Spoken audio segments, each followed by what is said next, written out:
বাজারে এসে সবজি না কিনে কোথায় লিচু আছে সেই দিকেই আমি এখন যাব। লিচুর দাম কত আমি শুনে দেখি।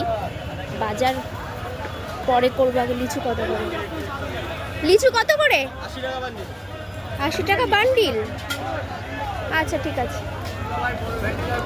এক জায়গায় জিজ্ঞাসা করলাম 80 টাকা বান্ডিল, আরও 2 জায়গায় জিজ্ঞাসা করি কত বলছে।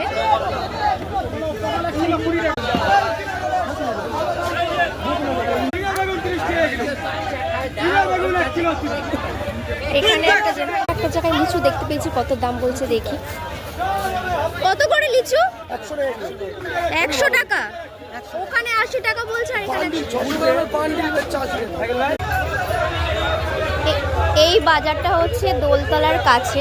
আমি মাঝে মধ্যে এখানে হাটে আসি। এখানে সপ্তাহে 2 দিন হাট বসে, রবিবার আর বৃহস্পতিবার। দুটো জায়গায় তো লিচুর দাম জিজ্ঞাসা করে নিলাম। একটা জায়গায় বললো 80 টাকা, আর একটা জায়গায় বললো 100 টাকা। বাইরের দিকে একটু বেরিয়ে দেখি কত বলছে। লিচু দেখতে পাচ্ছি। কত করে লিচু? 80 টাকা বান্ডিল। হ্যালো, 80 টাকা বান্ডিল আছে, বান্ডিল আছে, বান্ডিল আছে।